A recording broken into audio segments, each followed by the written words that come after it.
This right here is the first tripod I ever bought about 12 years ago now. It only cost like 20 bucks back then, and that's kind of the reason I've still held on to it, because why sell a $20 tripod? And it's been great for the most part. I mean, it's not really the most sturdy and it's not really that light. Plus this kind of like jiggles. Now the second tripod that I ever bought was one of those Manfrotto tripods with the 502 head. Like, it's probably one of the most popular tripods out there. But when I think about it, I have no clue why I bought that tripod. It's so heavy and it works well for maybe like an FX6 or like an EVA1 or like a Red. And back then I kind of was shooting with Reds more often, so I thought that I kind of needed a bigger tripod, but in reality, over the years, I only use cameras that are about this size anyways. And so it wasn't until about a couple months ago where I was like, what am I doing with this tripod? It's so big and so heavy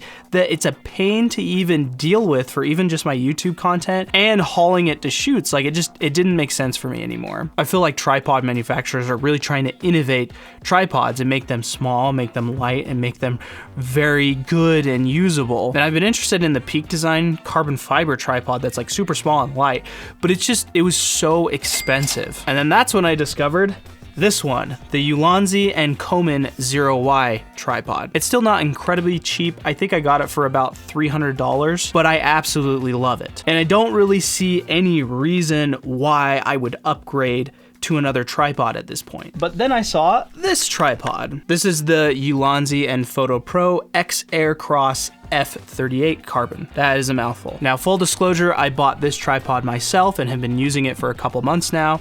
This one was sent to me. I signed up for like a video thing where they will send me the product and I will give them a video in exchange. But all of my opinions on this tripod in particular are my own. So let's talk about some of the quirks on these tripods, what I like about them, what I dislike, my concerns on them, and why I think either of these tripods could make a great tripod. And I think this Photo Pro comes in at a little bit better price as well. So let's go. First, I'm going to talk about some of the things that I like on this tripod. Probably my favorite thing I'm just going to call out is these notches that you spin, I don't know what it's called, and then the leg comes out. I think that all tripods should be made this way. I just think it's the easiest, it's the most convenient. It's definitely my favorite part on the tripod. It's also really easy to extend the top. You just take this notch right here and just extend it. That easy. This little knob right here is how you do the pan. So that's super nice. This one right here, you just flip it open and you can adjust the bubble or the level or whatever.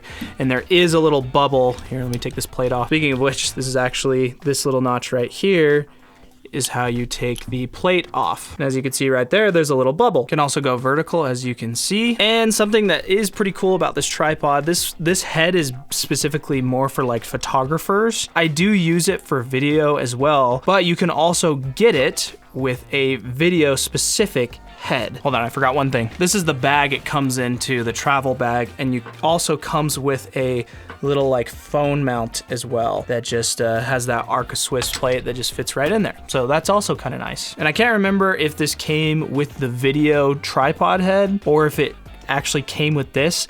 I just bought them both because since I'm mainly video, I wanted to have both. This is the standard one I believe that it comes with though. But anyways, in order to get this on here, it's really simple. You just unscrew this bottom part. This little guy falls out and there is a little tool. It is a little tool that you can use to kind of like tighten everything on the tripod. Then it's just as easy as pulling this guy up and sliding it out. And then you take this one and you put her in there, slide it in. Kind of nice, right? And then you got to screw this guy back on, obviously so you don't lose it, or so that when you raise it, it stays locked in there, right? The little head is also really nice. There's a little pan feature, obviously, right here. You can lock it. There's the tilt right here, and you can adjust this as well. The handle comes with another little Allen wrench, whatever that's called, I forget. And of course, this little notch right here, you spin and then the head comes off. These are all Arca Swiss and they support Arca Swiss. Now the tripod does extend pretty high as well. Let me extend it right here so you can see kind of the height. So that's about how high it goes. I'm about 5'8", so it's just under like 5'8". So let me talk about some of the things that I don't like about the tripod. And for the most part, I love the tripod. There's a few small like kind of inconveniences, and then there's one big flaw, but it can be easily fixed. Number one, the video tripod, it can't be like bubbled. There's no bubble level or anything like that. You just have to basically level the legs. The other thing too is that the plate is kind of weird. I think you can remove the screws, but as you can see right here, there's these little screws on it, on the bottom of the plate. And basically what that does is it helps it from, say that you loosen it, it helps it from like falling off essentially. Again, it's kind of like a little thing because yeah, I'm pretty sure you can take these little screws off. You can just use a different Arca Swiss plate or just use one of these. But then on the video tripod, in order to slide in your plate, it's forward and backwards, which you may think is not a big deal, but say I want to use a cage like this one that has like the Arca Swiss plate built in, you can slide it in, but now I can't use the tilt function. So I'm gonna just be doing like this kind of like roll thing. Kind of a small inconvenience, not really that big a deal, but it is something to think about. I just remembered one other thing. So this little tool right here usually has these little rubber rings that go around it, but they fall off so easy. I don't even know where it went. It's probably on my desk somewhere. I don't know where it went, but it's gone now. But anyways, the tripod can go lower.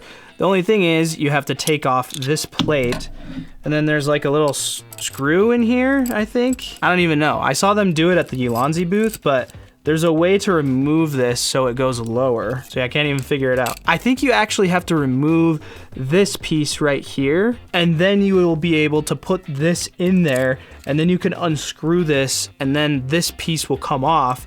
So then you can take the tripod and let it be used in this kind of like low profile form. I don't really shoot often like that, but it's kind of an inconvenience, especially when I compare it to this one in just a second. But let me mention to you guys the biggest flaw in this tripod. I'm like still trying to figure out, am I just missing something? I'm pretty sure that has to be removed. I don't know, but you can remove it. I saw them do it, but I'm pretty sure, yeah, this, maybe I got it. Nope. Yeah, I don't think this tool reaches, so you have to remove this. So maybe just a longer tool and you wouldn't have to do that. But so the biggest flaw on this tripod is you need to be careful when you're removing this. On the inside, you'll see kind of like this little piece in here. Sorry. See that little piece, like that triangular piece that's on the inside there? So while I was raising this up one time, it came up really fast. I'd only had the tripod about a month. This was coming up really fast, and it hit that plastic piece and it busted it. Now, when I reached out to Ulanzi, they were super cool about it. They sent me 2 new pieces for free, and I did make them aware of this at NAB. It also was fairly easy to fix. It took a little bit, like I had to take this piece off right here and then put another plastic piece in, plus that triangle thing, and then like get it in there. It is kind of like an inconvenience, but I do just have to say shout out to Ulanzi for being cool about it and sending me the pieces in order to fix it. I was a little worried that they just didn't, the piece to it wouldn't even exist or whatever. Something to keep in mind though with this tripod. I can't remember how much weight it holds. I have put a really heavy lens on there with my S5 Mark II. I'll put the weight capacity on the screen or something like that. Now let's move on to the Ulanzi Photo Pro. So when I compare the two weight-wise, this one is a tiny bit lighter than this one, but they pretty much weigh about the same. At least I think they are. This one feels lighter than this one. So let me tell you about the things that I like on this specific tripod. Probably my favorite on this tripod is the head. From a video standpoint, this one is just designed a lot better for people that shoot video. In order to lock and remove the plate, you just push this button in right here, and then it slides out. That was really confusing when I first received it. I didn't realize you push it in. I thought you just spin this somehow in order to get it to come out. But anyways, once you put the plate on, it just slides right in, and then you spin this, you pull and spin this out, and then it will lock the plate in place. This is the tilt adjustment, which is pretty obvious on most tripods. That's where it is. This is the pan lock function right there. And then you've got the bubble level adjustment here. There's a lever on this side in order to extend it. And then let me tell you about kind of the biggest kind of breakthrough, I guess, in terms of like tripod technology is the legs. So in order to extend these legs, it kind of reminds me of like boom poles. You spin the bottom and then it extends out, and you spin again and then the next leg will come out. There you go. Very intuitive and very cool. It does get pretty high as well. It is a tiny bit shorter than the Zero Y, maybe by like 3 inches or so. I'm not really sure. But let me talk about some of the, I wouldn't call them flaws, I'd just call them kind of annoyances. The disadvantage to this kind of intuitive like leg extension design is that if the legs are off too much and the head, you can't level it off on the head, you would have to pick the tripod up, unlock the leg, and then adjust that way.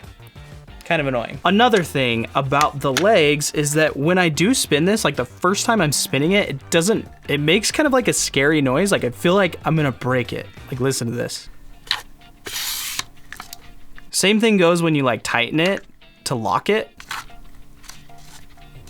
Like it just feels like it's gonna break. So I would be curious how this tripod will last over the long run, but really like that's kind of my only concern with the tripod. Another thing that I love is how to go into like the low mode. All you do is just spin this. Hold on, this wasn't locked. So all you do is just spin this bottom part. You kind of had to like hold this part up here so it didn't spin.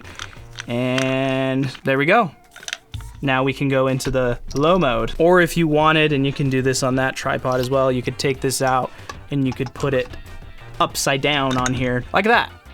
Sorry, my camera just died and I just realized that I was on auto white balance, so whoops, oh well. But as far as concerns go on this inside part, I have no concerns. On the inside, it looks like the inside is made of metal, so good job there. My only other thing on this tripod is this top plate. I haven't actually tested it, and maybe I'll just do it right now. But when I take it off, you can see in here, there's like these screws right here on the very top. Now I like that for when I'm using this specific plate, because when I slide it in, it just locks right there. But I don't know if I can use, like for example, a cage on this. Yeah, it won't even fit. And I'm not sure that you can even use different like Arca Swiss plates. Like, let me find one. This one won't work because it's got those screws on there, which I could probably screw off. Let me find one and see if it'll even fit in there. So this is the PGY Tech for my Mantis Pod. It doesn't fit. Let me just grab my screwdriver and screw these off, and we'll see if this plate works. All right, moment of truth. It doesn't work. I'm seeing it now, but this plate has some specific kind of like notches here. Now it's possible that there is another plate out there that would work, because I'm pretty sure on this one it does work. Yeah, so on this tripod it does work. So as long as this little plate works on all of your other tripods, if you want to stick with like Arca Swiss, then it'll work just fine. So I guess the thing I'm trying to say is like, these are both great options as far as carbon fiber, lightweight tripods go. I love both of them, but I think with their next iteration, they just need to kind of work out some of those kinks and quirks, and then it'll basically be like a perfect tripod, at least for like my use case. Because I want to be able to put my cage on this video head, but I can't. I have to use the plate. I do like this video head, but if they just did the same thing they did on this tripod where they switch it, then I could slide in my cage this way, then I'd probably use this more with like a cage. But I end up using this head with the cage because I can't put it on here, but then I like this, but then this one isn't really like a video head. Oh, and this one does go vertical. I didn't really mention it, but you can push this one all the way forward and it will go vertical. And then like I said, on this one, the X Aircross F38 carbon, I'm a little worried in the longevity of like the mechanism in here, because this one has that flaw on the inside, but it's really not that hard to fix. It takes a little bit of time and it's inconvenient. And I think if you're just careful when you lower and raise this, because the reason it broke was I just let go and I let the tripod fall on its own, right? And then that's how it busted. I think that's about it though. I think I covered everything that I wanted to talk about. If these tripods interest you, I'll have links in the description, and they will be affiliate links. At least I think they will be. If you buy through that link, it supports me, so thank you. Let me know down in the comments what you think, and if you like the video, be sure to hit the like button and subscribe to be notified of future uploads. Till the next video though, happy filming.